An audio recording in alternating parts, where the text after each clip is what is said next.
En el discurso del Estado de la Unión de Trump, mencionó un poco la política exterior de Estados Unidos. Cuando habló de la guerra en Ucrania, le dedicó quizá 10 o 15 segundos, no más que eso. Sobre Irán, fue algo más de un minuto. Pero todo lo que dijo, centrémonos en esto, porque hoy, si miras las noticias, todo gira en torno a las negociaciones de guerra entre Irán y Estados Unidos. Se habla de que se avecina una guerra, y está ocurriendo toda esta especie de locura. ¿Cuál es tu interpretación de esto? Hemos visto que más del 70% de la población en Estados Unidos, según varias encuestas, no quiere una nueva guerra. ¿Cómo va a influir eso en la situación?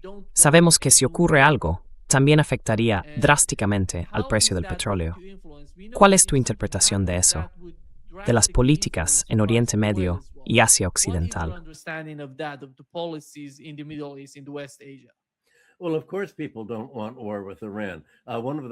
Bueno, por supuesto, la gente no quiere una guerra con Irán. Una de las primeras cosas que haría Irán sería cerrar el estrecho de Hormuz, y los precios del petróleo subirían. Quiero hablar de cómo Trump se metió en esto. Incluso antes de empezar a hablar, unos 10 minutos antes, estaba entrando en el Congreso. En primera fila estaban los jueces del Tribunal Supremo, y pasó de largo sin estrechar la mano de la jueza católica que él mismo había nombrado. Estaba tan enfadado con ella por los aranceles. Así que desde el principio mostró simbólicamente lo que estaba ocurriendo. Dijo que le encantaban los aranceles. Y casi me da reparo hablar de lo que dijo en el discurso del Estado de la Unión, porque en realidad no dijo nada. Si intento darle sentido, es como hablar de un pantano. Intentas averiguar qué pasa en esa masa de asociaciones libres.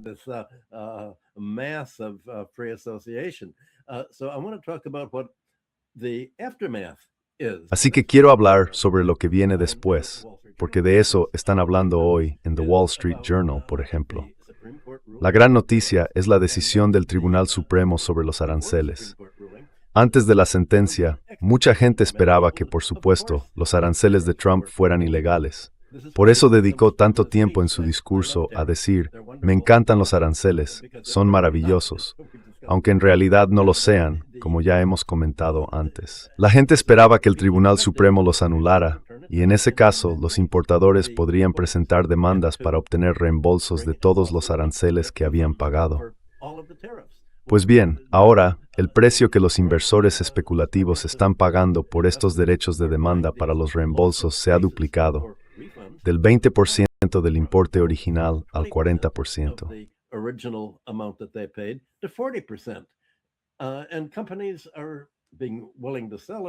Y las empresas están dispuestas a vender porque si eres un pequeño importador y has pagado esas tasas, resulta enormemente caro contratar a un abogado, ir a juicio y tratar de resistir y forzar todo este proceso.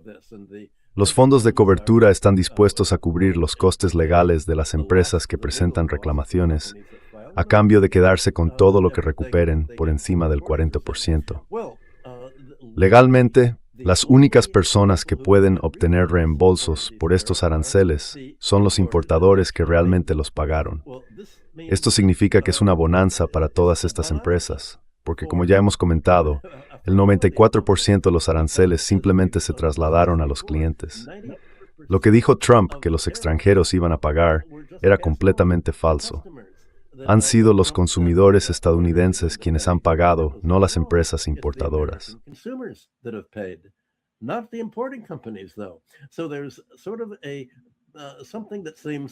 Así que hay algo que a mucha gente aquí le parece injusto. Las empresas van a ser reembolsadas por los pagos de aranceles que simplemente trasladaron a los clientes. Así que están sacando un beneficio sin coste de todo esto. Por supuesto que están dispuestas a vender. Es un beneficio gratuito, y eso es mejor que nada. Ahora hay varios demócratas haciendo alarde y presentando propuestas. Por ejemplo, Gavin Newsom, de California, y Pritzker, de Illinois, ambos candidatos presidenciales para 2028, han exigido cheques para las familias que realmente tuvieron que pagar los precios más altos que se añadieron. Pero en realidad no hay manera de saber qué familias pagaron efectivamente esos precios más altos por todos los artículos individuales.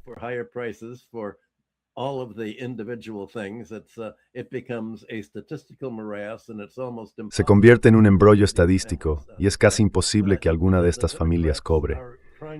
Pero creo que los demócratas intentan decir, fijaos en lo injusto que es esto. Es enorme. Tal como está redactada la ley, es un regalo masivo para los importadores. Se les reembolsa un coste que en realidad nunca asumieron y la factura la pagó el pueblo estadounidense. Trump pronunció un gran discurso y parte de él era un sinsentido estadístico sobre cómo había reducido los precios para la población. Citó el índice de precios al consumo, y es interesante. También señaló que la única gran bajada de precios fue la del petróleo.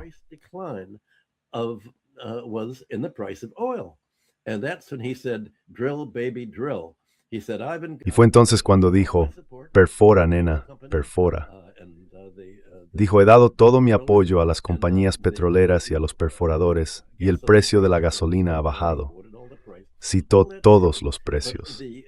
Bueno, eso es cierto, pero los precios del gas y la electricidad que se han disparado han tenido un papel tan importante en el índice de precios al consumo que la gente que escuchaba el discurso sabe que ha estado pagando más en el supermercado. Han estado pagando mucho más por las primas de los seguros médicos, que casi se han duplicado. Y me sorprende que Trump no señalara la única gran bajada de precios en la que realmente tuvo éxito.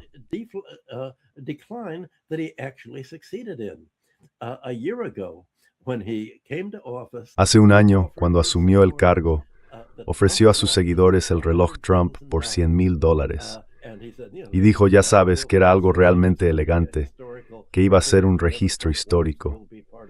Si tienes un reloj Trump, formarás parte de la historia. La gente lo compró por $100,000. Ahora el precio es solo de $5,000. Ya no quedan más incautos. Bueno, eso es una caída del 95% en el precio. Y ni siquiera lo mencionó en su discurso sobre el Estado de la Unión.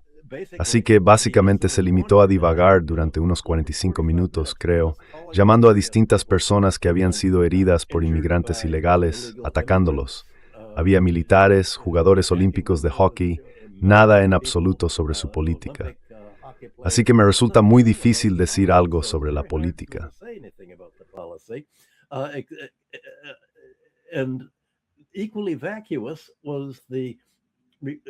Igualmente vacua fue la respuesta del Partido Demócrata por parte de la gobernadora electa respaldada por la CIA, Spanberger, quien es miembro del Consejo Empresarial Demócrata de Derechas y de otros grupos de derecha dentro del Partido Demócrata. En realidad, no dijo nada en favor del pueblo, solo mucha retórica. Así que probablemente este haya sido el discurso sobre el Estado de la Unión más vacío que se haya visto. Y realmente no puedo hablar de muchas de sus otras declaraciones. Mencionaste que habló de Irán, y por supuesto no puede decir mucho al respecto porque todavía hay negociaciones en curso. Lo sabremos a la hora de Nueva York, a la 1 p.m. de hoy, cuando tenga lugar la reunión entre los negociadores estadounidenses, incluido Grossi, y los iraníes.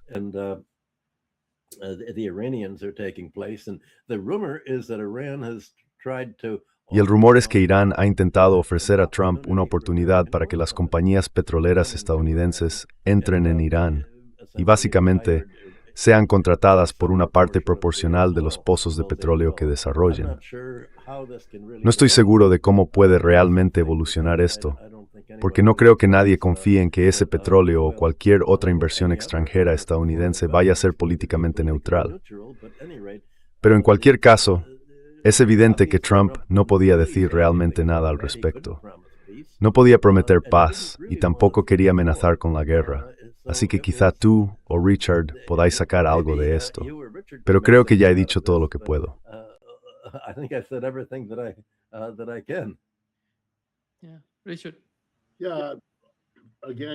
Sí, Richard. Sí. De nuevo, solo para añadir, no sé si fue en Reuters de hoy o en el Wall Street Journal, no lo recuerdo. Leo demasiadas de estas cosas por la mañana. Pero hay un largo artículo sobre una discrepancia estadística en los datos chinos, entre un conjunto de estadísticas sobre sus exportaciones a Estados Unidos y otro. Y luego el artículo explica cuál es la diferencia. La diferencia solo amplifica el caos y la cacofonía en torno a las propuestas de aranceles. Quiero subrayar que fue teatro político. Por eso al señor Trump le encanta. Le permite presentarse como el tipo duro. No tiene que negociar con el Congreso sobre estos aranceles. No tiene que negociar con otros países.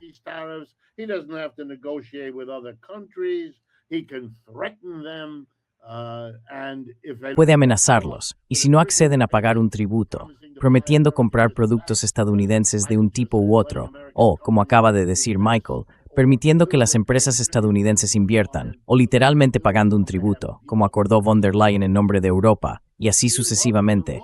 Le encanta el papel que eso le permite desempeñar. Pero como política, es incoherente, es una locura, es un disparate. Y ahora el Tribunal Supremo ha tenido que decir que si se toma en serio la historia del Partido Republicano, como el partido contrario a los impuestos, lo que le ha permitido sobrevivir durante los últimos 100 años, está en contra de todo impuesto, a favor de reducirlo o eliminarlo. Esa es su posición. Y apela, por encima de todo, a la clase empresarial de Estados Unidos, que no quiere pagar impuestos como empresa ni como individuo adinerado. Y por eso existen las rebajas fiscales. Y el señor Trump lo entiende.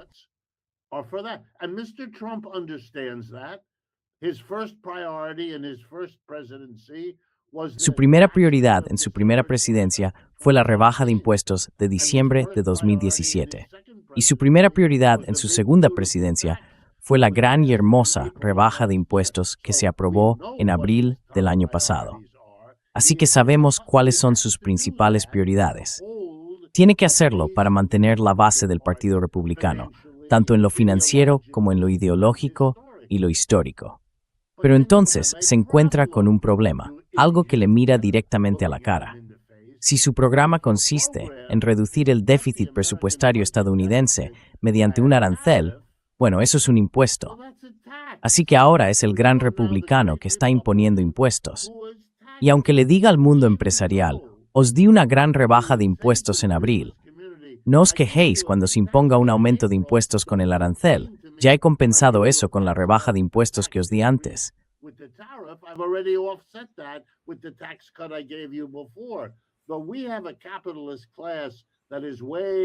Pero tenemos una clase capitalista demasiado codiciosa para estar satisfecha. No quieren impuestos, quieren la rebaja fiscal grande y hermosa y no quieren un arancel. Así que tiene un problema. No sabe cómo manejarlo. El Tribunal Supremo le ayuda y le perjudica al mismo tiempo. Aquí está la historia en el Wall Street Journal que lo explica. La discrepancia en las estadísticas chinas se debe a que una parte enorme, alrededor de 3/4 partes, de los bienes y servicios enviados por China a Estados Unidos eludió el arancel. Se las ingeniaron para evitarlo, y ahora esos productos están apareciendo por todo el país en almacenes llenos de importaciones chinas que no pagaron ningún arancel, gracias a una maniobra ilegal tras otra. En otras palabras, los aranceles tienen el mismo problema que las sanciones. Es demasiado fácil eludirlos.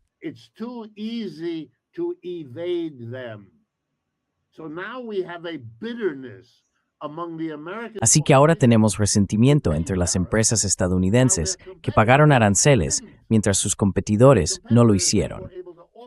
El competidor, por tanto, puede ofrecer la mercancía china que se importó a un precio más bajo, obteniendo un mayor beneficio porque no tiene que pagar ningún arancel, mientras que su competidor que cumple la ley, la empresa estadounidense, se queda atascado. Y por cierto, eso alimenta la demanda de un reembolso.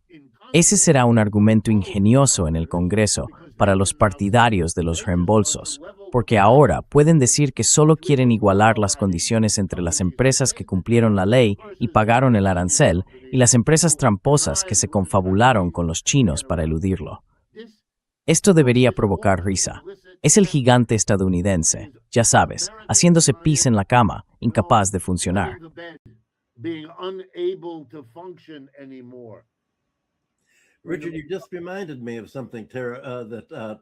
Richard, me acabas de recordar algo que dijo Trump. Dijo que le gustaría que todo el presupuesto del gobierno proviniera de los aranceles y que no hubiera ningún impuesto sobre la renta. Bueno, si hablamos de lo que beneficia a la clase capitalista, ese es el ideal. Los aranceles los pagan principalmente los consumidores estadounidenses. Es como un impuesto especial sobre ellos. Pero el impuesto sobre la renta lo pagan las empresas, los industriales, las corporaciones. Así que, en otras palabras, quiere trasladar los impuestos completamente fuera de los beneficios, ingresos y rentas de las grandes empresas y cargarlos sobre el pueblo estadounidense, salvo las corporaciones que tengan que pagar aranceles sobre el acero, el aluminio y todas las demás cosas que hemos mencionado. Así que lo que él sueña es con un enorme cambio fiscal que libere a sus donantes de campaña y cargue el peso sobre el público, que en realidad no tiene ninguna influencia sobre él. Y como dijo Nima, el público no quiere una guerra con Irán. Pero ¿dónde están en la lista de donantes de obelisca de Trump? ¿Cuántos relojes de Trump compraron?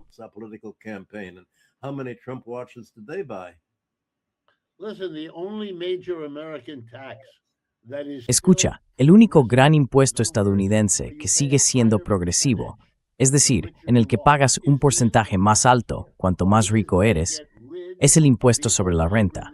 Así que él va a eliminar el único impuesto progresivo que queda y lo va a sustituir por algo equivalente a un impuesto sobre las ventas. Sea cual sea el arancel, Rockefeller paga esa cantidad y también la paga la secretaria de Rockefeller. En otras palabras, tus ingresos no tienen ninguna relación con lo que pagas aquí.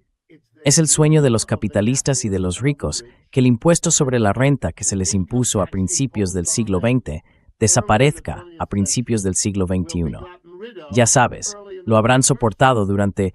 Les ha llevado un siglo deshacerse de este único esfuerzo progresivo.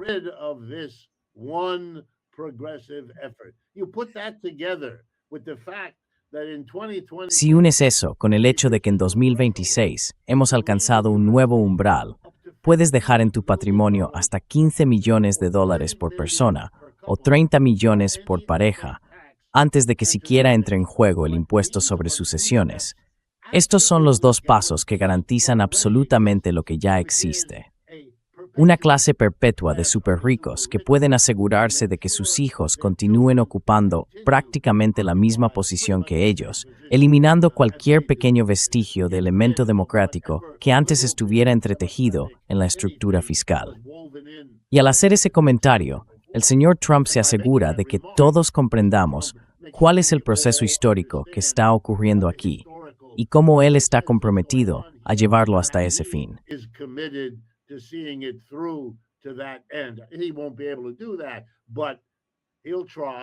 No podrá hacerlo, pero lo intentará y avanzará un poco más, moverá un poco la aguja. Sobre el tema de Irán, si puedo decir una palabra al respecto, creo que necesitamos tener una perspectiva histórica sobre esto, un poco diferente de lo que estamos oyendo.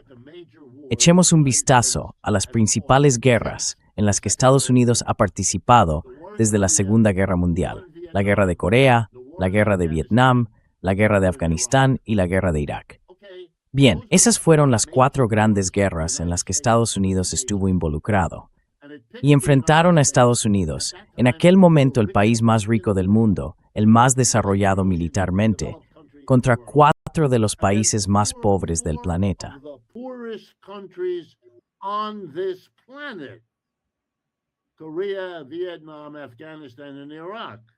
Corea, Vietnam, Afganistán e Irak. Y Estados Unidos tuvo dificultades en todos ellos. Luchó hasta un punto muerto, una especie de división en Corea, norte y sur. Así terminó la Guerra de Corea. Perdió en Vietnam, que ahora está gobernado por el Partido Comunista del Norte de Vietnam. Perdió en Afganistán, gobernado por los talibanes. Y básicamente perdió también en Irak. Es un poco más difícil identificar quién fue el ganador allí, pero está bastante claro que Estados Unidos no está entre ellos. Bien, Irán no es así. Irán es un país mucho más grande. Irán es un país mucho más rico. Irán está más desarrollado industrialmente. Irán tiene un poder militar mucho mayor.